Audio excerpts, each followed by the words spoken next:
You are an absolute sweetheart. Yes, you. Is Shauna coming over? Shauna's coming. Oh, you look happy about that. Yeah, and Mama's coming home soon too. Yeah, Mama and Shauna. Your favorite. Alright, hello everybody. A for Awesome here. Normally I don't do this kind of thing. I sometimes do a short review if I've rewatched something that I've already made, a review on before. And this probably is kind of out of nowhere because I haven't posted any of my other Star Wars rankings yet. I'm going to be doing that soon. But it's actually probably going to post the community post and then post this on YouTube Shorts or whatever. But anyway, because I don't really know where I would put The Last Jedi on a number scale because I have a lot of interesting thoughts about it and I feel the need to go in depth about it. Because I don't think the 1 to 10 scale really suits this movie. Because I think there's a lot of positives and negatives, and I also think there's just a lot of things that, I'm very middle of the road with it, and I don't lean too hard one way or another. Especially when you think about the director's visions and just there's a lot of pieces that made The Last Jedi what it turned out to be. And it's a very hard movie to discuss, you either praise it and everybody hates you, or you hate it and everybody, thinks that you're some right-wing nut. So I felt the need to go into my in-depth opinion. I think, and as I've already said, I liked The Force Awakens a decent amount, but I felt it was really derivative of the original Star Wars. And, it was kind of middle of the road, but this movie has a lot more to it that I think is bad and is good. As well as stuff that I don't necessarily agree with, but I have to respect it because it is George Lucas's vision, etc. I think the first thing that a lot of people hated about it is the characterization of Luke Skywalker. How he allowed himself to... He put himself in exile, he almost killed Ben Solo, etc. I don't have much of an issue with this characterization. I don't like this characterization, don't get me wrong. I don't like it. I don't think that fits, that should be the character. But it would be completely arrogant to say that Luke has never struggled with the dark side or not to kill somebody. I mean, you watch Return of the Jedi, and right there, he already almost killed Darth Vader, almost killed the Emperor. Like, he has always struggled with the dark side. He is a Skywalker, after all. And, a lot of that original trilogy, minus really the first movie, he was very naive in there. A lot of the trilogy, though, was focused on the fact that he struggled to not become like his father. That was literally one of the first lines said by Uncle Owen, I think was his name. Yeah, Uncle Owen, is that, I hope he doesn't end up like his, he's too much like his father, and that's what I'm afraid of. That's very much... The intent was for him to always kind of struggle with it, and you can't pretend that just because, the Emperor got thrown down the chute of the second Death Star, and because Darth Vader, redeemed himself and died, that the darkness inside Luke Skywalker is just infinitely gone. Anakin struggled with the dark side from when he was a teenager. It wasn't just, his mom dying and Padme and then he snapped. He always had a dark streak to him, and it makes sense, the whole entire Skywalker lineage is kind of poisoned by that, and it's in my opinion, it's really amazing symbolism for abuse cycles, for example, with families.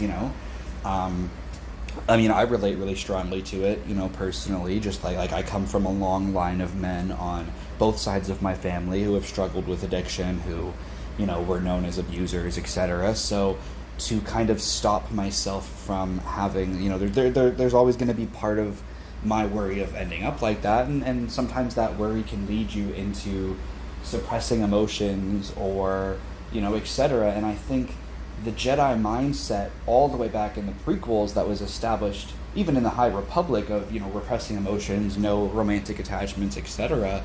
is a very unhealthy mindset. And I think it really speaks to the fact, like, as someone who, I'm neurodivergent, I've struggled with mental illness, and all these things, the character of Anakin Skywalker and the character of Luke are super relatable because it kind of, Anakin Skywalker is someone who wants to do good, wants to be a good person, but struggles with this family darkness in him, and the world around him wants him to hide who he is, wants him to conform, and it really kind of feels like a personal message from George Lucas, about growing up different from the people around you, growing up with more emotions, heightened senses, etc.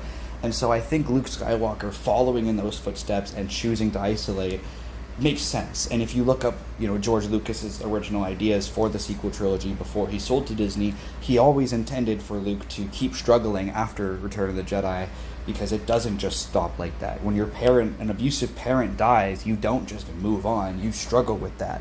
You struggle with, with that love-hate relationship. You struggle to, all those things. And so it makes sense that Luke would keep struggling and would, ultimately do what he did. And I think, yes, the idea to have him attempt to kill kill Ben Solo is a little bit off character. We never really saw that side of him in the original trilogy, but to be fair, in the original trilogy, he was really young, he was really naive, and the Jedi Order didn't really exist. He didn't have any mentorship roles. He had never been a role model.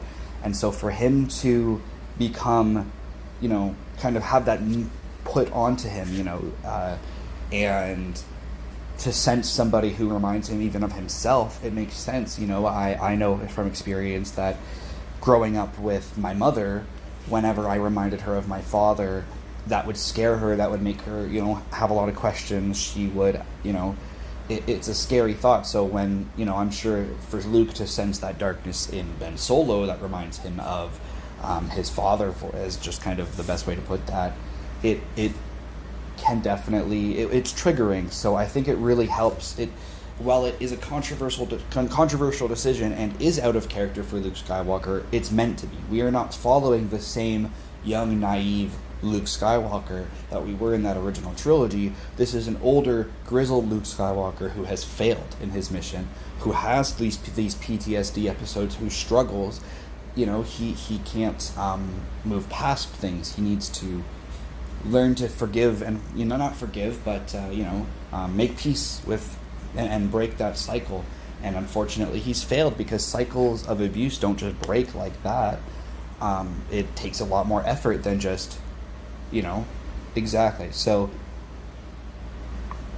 I think it is an off-character decision. I understand the criticisms towards it, and I wouldn't have written that into the movie if it was up to me. I would have still made Luke exile himself, but I would have probably thought of, another reason.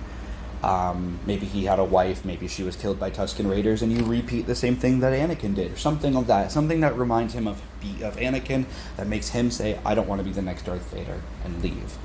I think Kylo Ren as a villain is kind of pathetic. I kind of said the same thing about in Force Awakens as well. I think the idea that he is basically just a giant Darth Vader fanboy who just completely tries to do the same thing, I think that's a neat idea. Because Darth Vader is such a famous villain in all of media, not just in the Star Wars franchise, but of all time. I would even put Darth Vader as my top favorite villain ever, even above the likes of the Joker. I think I'd say like the Joker, Doctor Doom, and Darth Vader are like my all-time favorite villains ever in all of media. And I think the fact that hello everybody, A for Awesome here. I totally just messed up trying to film this first take, so this is my second take. So if I sound a little annoyed, that's my bad. Anyway,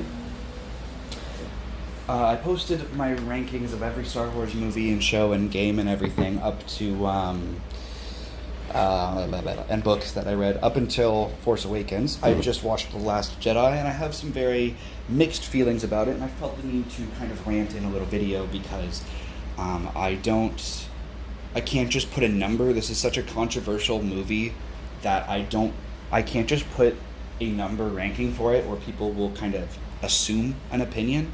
So I have a pretty long-winded rant I want to go on to give my actual true feelings about both things that I like, things that I didn't like, and things that I thought were dumb, things that I thought were smart. In general, just everything. I think for every good thing that happens, there's a bad thing, and it's kind of a weird mixed bag. I'm going to address some of the controversial aspects of this movie that and give my take on them.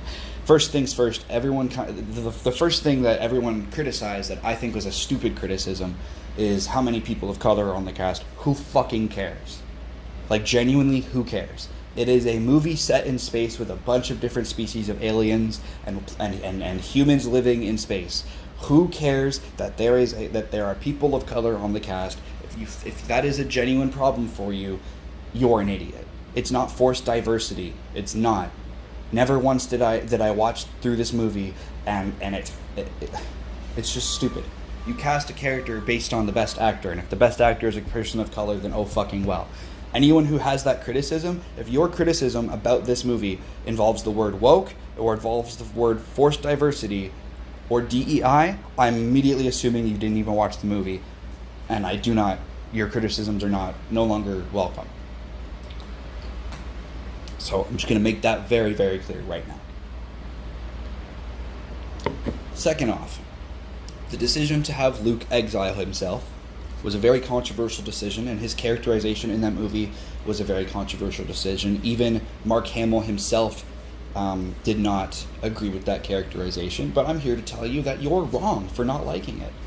Kind of. You have every right to dislike it. It's not meant, it wasn't written to be likable, but you cannot say that doesn't match his character. If you go back and watch the original trilogy, Luke always struggled with the dark side. He always struggled with turning out like his father. That was his biggest fear in the world, and it, is a symbolism for, an abusive relation, not abusive for like romantic relationship, but an abusive parental relationship, right?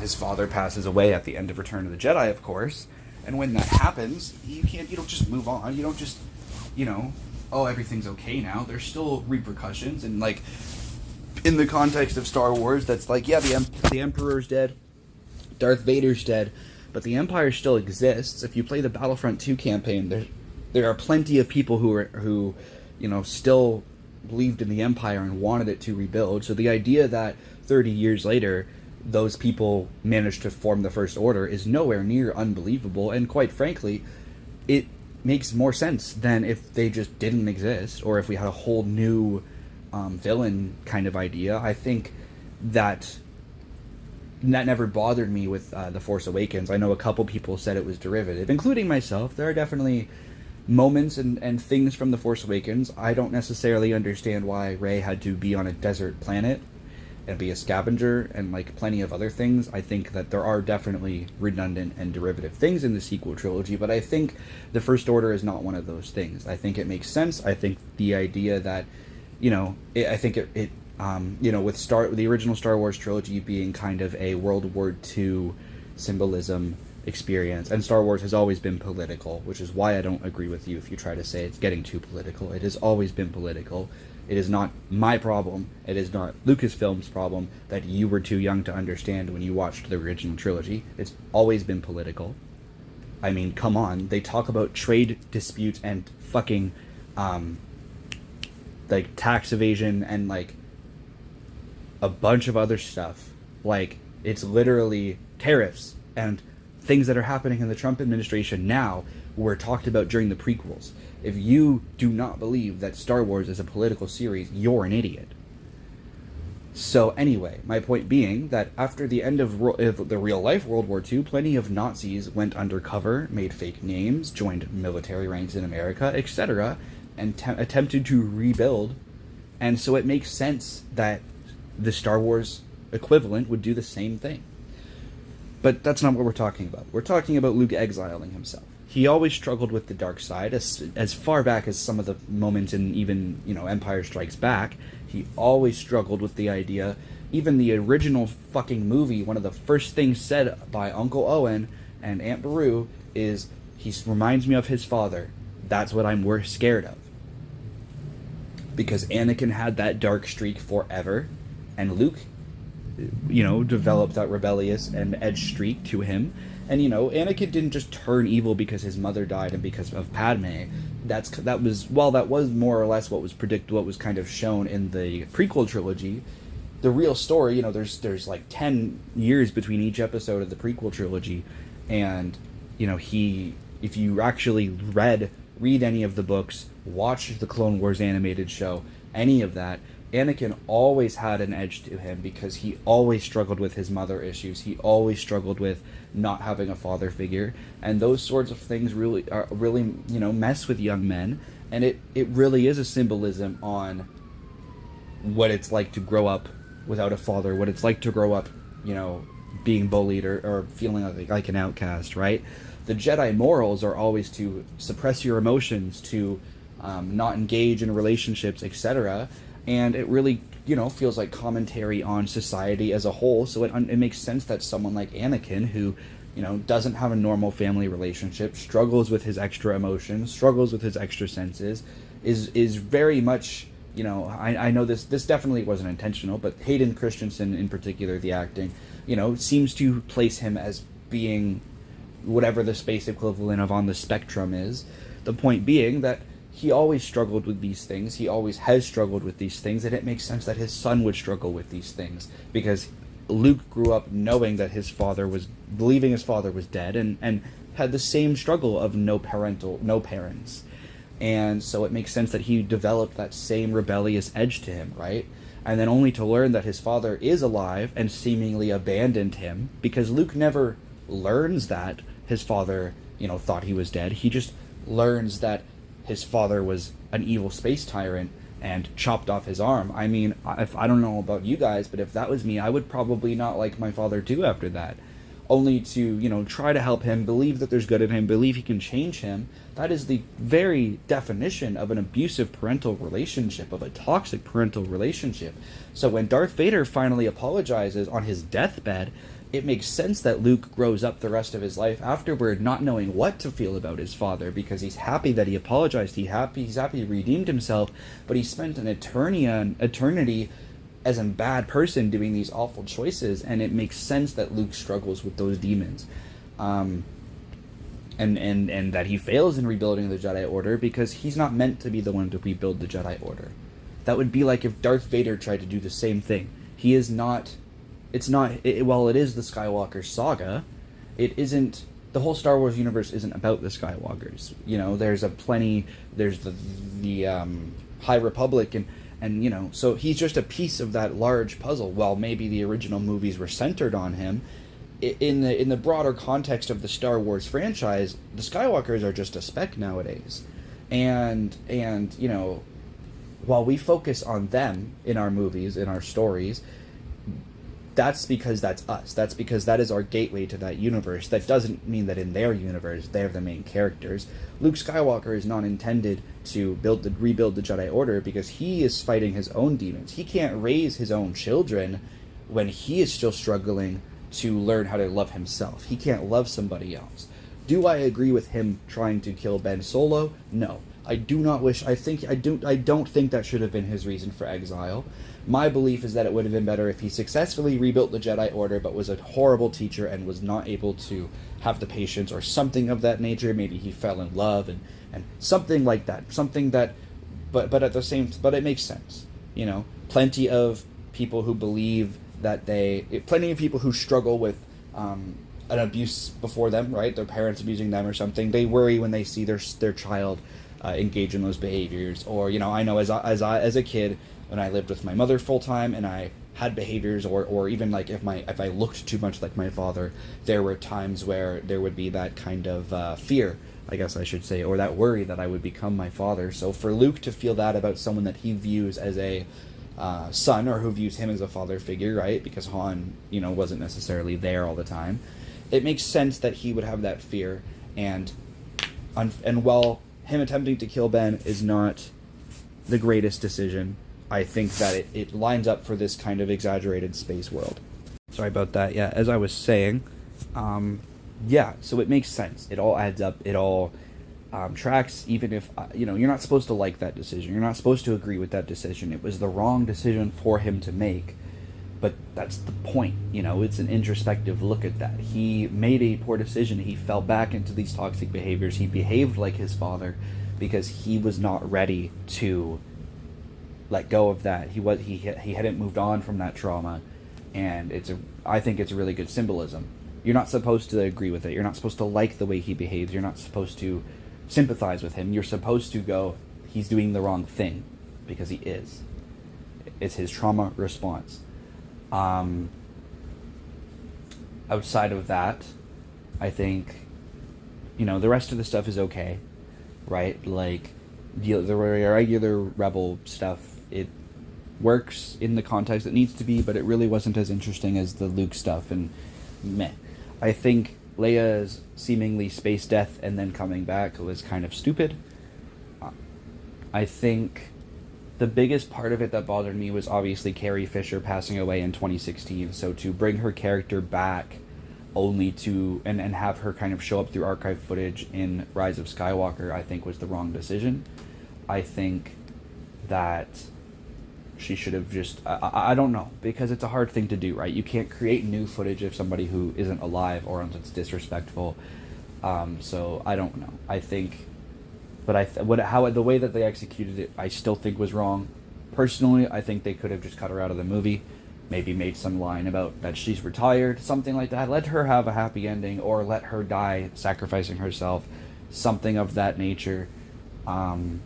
And speaking of sacrifices, I think Luke's sacrifice is stupid.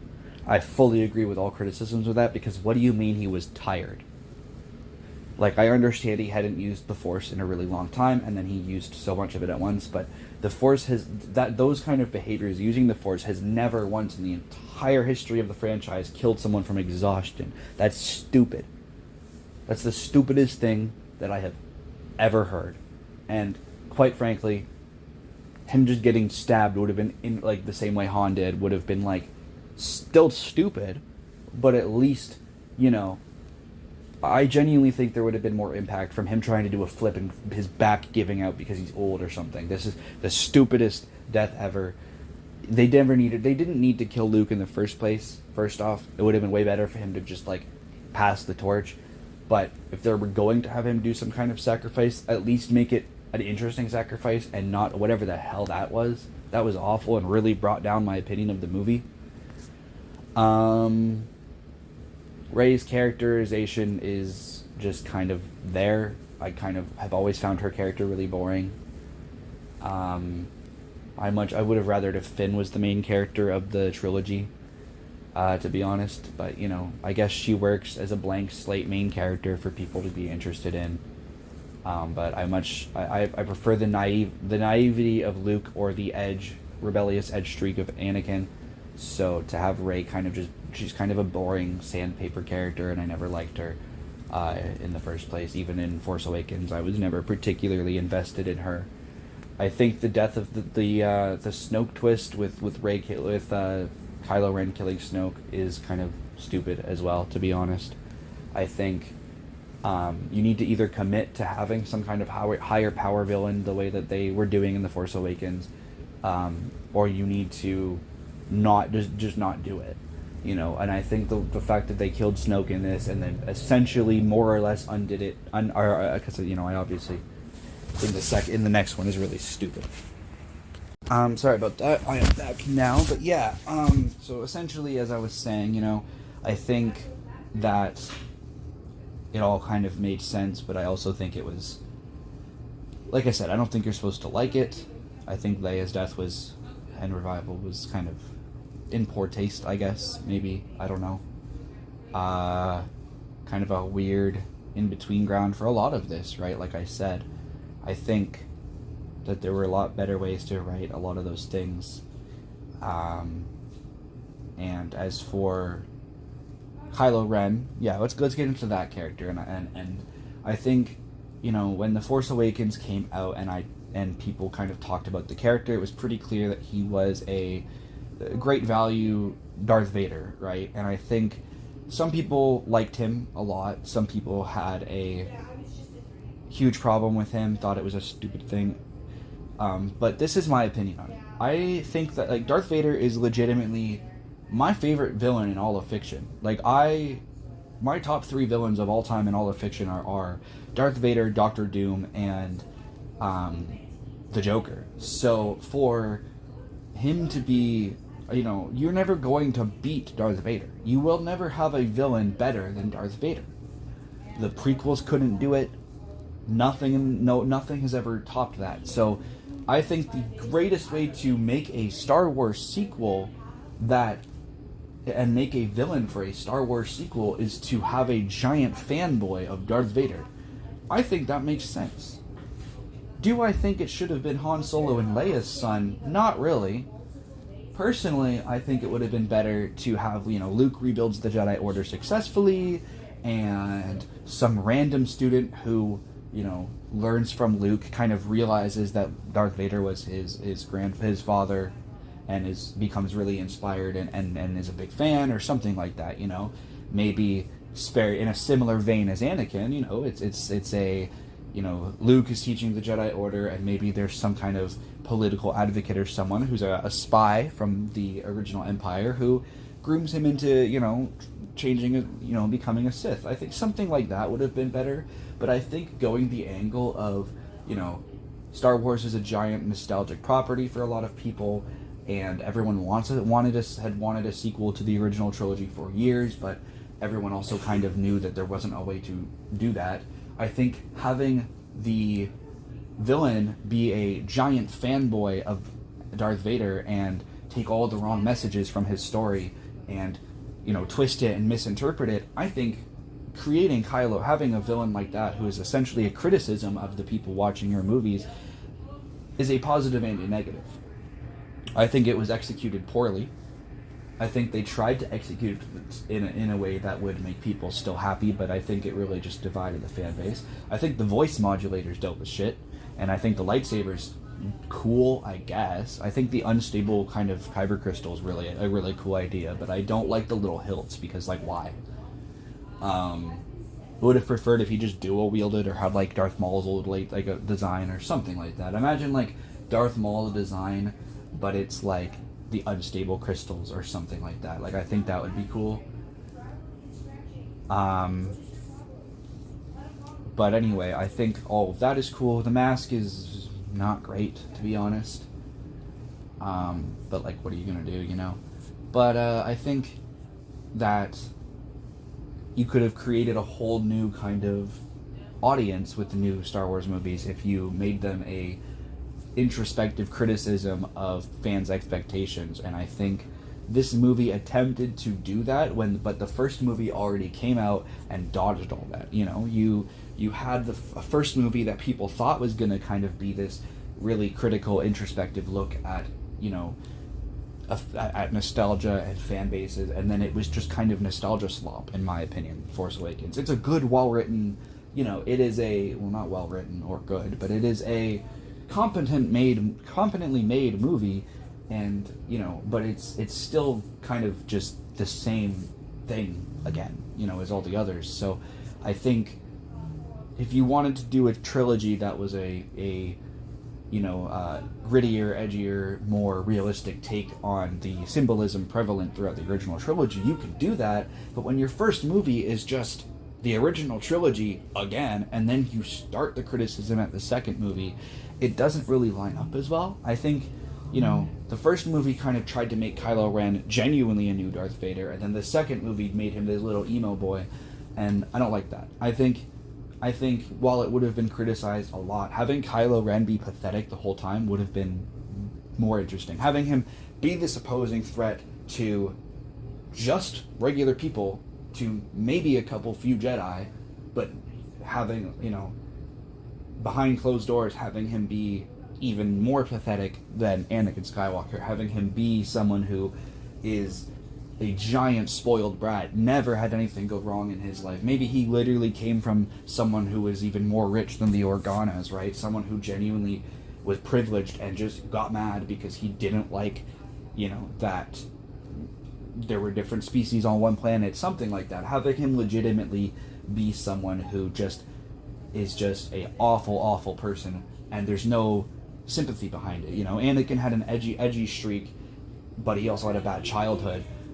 This kid, having the villain of the new trilogy just be a bad guy. He's just a bad person. He didn't join the Jedi to do good. He joins the Jedi in an attempt to gain power, and he's just an all-around bad person, pure evil. but also it is pathetically evil. I think that would have been the better way to do it. He believes that the Empire was the way to go. Maybe he was a little kid during the Empire or something. He's nostalgic for the Empire, so he forms the new Empire because he's I think something like that. Oh, the world was better under the Empire rule, so he tries to create a new Empire so that it can be the way he was when he was a kid. I think really directly doing that would have been a really good way of making that, but they didn't do that. So unfortunately, and I think the twist with Snoke, like I said, was not really done very well. Like I said, you either you with a character like Snoke or Palpatine, you either keep him alive the whole trilogy and have him be the final boss at the end, or you never include him at all. They kind of had him seem like he was going to be the trilogy's version of Palpatine, and then killed him in this one, and then brought back Palpatine for the third one, and you either introduce that new character and have him be the new Emperor, or you just do the Emperor. They should have just had, I think, having a fake out Emperor was just stupid. They never developed his character. They never went into his story. To this day, there isn't really much of a backstory for him. He's just bad for the sake of bad, in the same way that Palpatine is. Except Palpatine, while he is kind of one of those just evil for the sake of evil characters, he has such a long history that's so woven into the prequels and the original trilogy. You can't just introduce Snoke out of nowhere and not have that. I know that they sort of did that with Empire Strikes Back and the Emperor, but that was the second piece of media ever created in the franchise. There was still a lot more room to expand. I think at this point in time, when you're doing the sequels, you've already got a long history, right? The sequel trilogy covers so little of the history of the Star Wars universe that to randomly just say, oh, there was a second Emperor the whole time, it doesn't really work. And that's a similar issue that I'm sure I will have with The Rise of Skywalker, if it really is as poorly explained as people say it was. But yeah, as for the positives, I really liked bringing back a lot of the practical effects from the original trilogy. I felt that was really lacking in The Force Awakens and any of the prequels. It really, to me, feels like The Last Jedi genuinely feels like a successor to Return of the Jedi. In that sense, it truly feels like no time has passed at all in the effects, in both a good and bad way. I think some of the biggest charm of the original trilogy in particular is, everything feels like it's really there, but there's still these little mistakes in the movies that you can still see the screws on a lightsaber hilt or something, and it to me at least, that's part of the charm, is it kind of has that B-movie feel. It has a really cool, expanded, awesome universe, and then there's still that indie movie charm of Luke accidentally kicking that guy in the face, and you can tell he doesn't actually hit him or whatever. Those kind of little mishaps make them so much more, like I said, homemade, etc. And it felt like everything else since really was missing that. So it seems like, even though they don't really make those mistakes in The Last Jedi, I think bringing back so many practical effects really helped to ground the movie and make it truly feel like it harkens back to those old movies. And so for that, I genuinely would put the effects above all the prequels and The Force Awakens. I think it's genuinely up there for special effects with the original trilogy. But unfortunately, in terms of some of the writing and some of the character choices and such, I think it really lacks in that development. I think it really lacks in terms of character development. I think in terms of story and writing, there's a lot of good to be found here. But I feel like that second half of the rest of it is just, like the way that Luke Skywalker goes out, the Leia coming back like Mary Poppins. There's so many different things that happen in this movie that really dragged it down for me. So I can't, for the life of me, recommend the movie itself to people. It's definitely on the lower end in terms of Star Wars movies, but at the same time, this is the same franchise that brought us The Phantom Menace and Attack of the Clones. So, is this really that bad compared to those movies? No. I don't know why everybody has thrown such a fit to say it's the worst Star Wars movie ever, but it's not. It's just it really isn't. There's definitely some dumb things, but at least it's well acted. It's well scored. It's got good special effects, and I really can't say the same for Attack of the Clones. So Attack of the Clones still, in my opinion, is genuinely worse than this movie. And that's my final opinion on that. I'm probably going to watch The Rise of Skywalker sometime tomorrow, and I'm sure I'll have a similarly lengthy rant about that to go on. But we'll see. Peace.